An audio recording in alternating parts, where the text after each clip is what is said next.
In order to succeed, you first suck, right? The first three letters of succeed is suck, right? Suck. And you're going to suck a big fat one. And that's okay.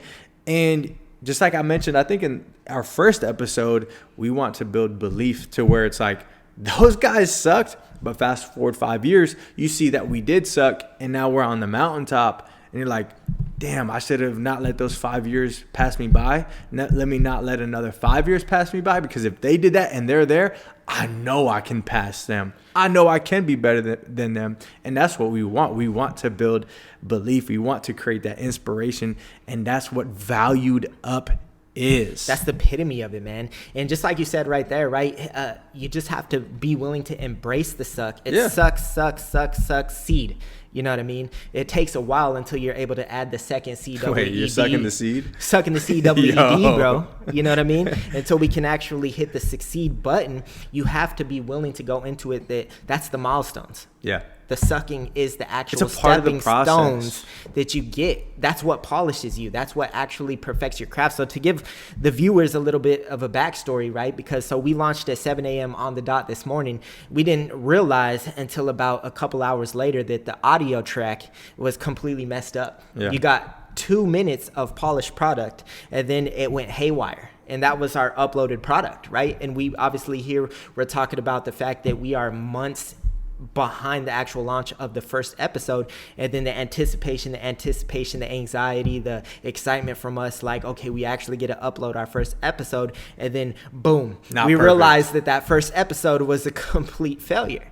But it's definitely okay. Failure? It was a failure in the moment, right? But it depends how you look at it in the moment. And that's what I really wanted to get into right now, because what I was telling you behind the scenes a little bit earlier was me 5 years ago, maybe 10 years ago, but definitely 5 years ago, was that pride and ego thing definitely stood tall on my back. If this happened 5 years ago, I would have completely freaked out. I would have started sweating. Yeah. You know what I mean? The fact that we ruined it ruined the whole day. We put out a product that absolutely was not perfect. And it was like, oh man, what are people going to think of us now? They're going to think that we're incapable. They're going to think that we can't provide ultimately what we're going to look for. And then this just shoots us dead in the moment right away. But as soon as, this morning, obviously it it uploaded, went out to the masses at 7 a.m. I get a phone call from you a couple hours later, like, bro, we have a problem.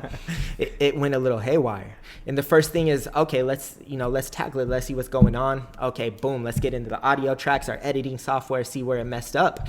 And didn't even bat an eye at it. Yeah. It was like, okay, the early risers that decided, because we did have a handful of views, I think like 10 views with our unpolished product. Yeah. And, a couple of people reached out, shout out to y'all, that wanted to tune in first thing early in the morning. And y'all got to see the unpolished product. Now here we have, uploaded the finished product. I had to get in there, fix it, make sure it was good to go. And then it was. But that's so exciting, man. What we were talking about, episode 1, we were like, we want to give our viewers behind the curtain, allow you guys to see our failures. And then we've had our biggest failure to this point, uploading our very first podcast. Yeah. You know Absolutely. What I mean? And so, again, not being able to bat an eye, but just understanding like, nah, this is cool. I actually welcome that, because it lets people see that that's what true success actually looks like. It's not a facade. Everything doesn't go right 100% of the time. You just have to be okay, work with it, go with the flow, revamp yourself, get back in the game, and then keep on pressing.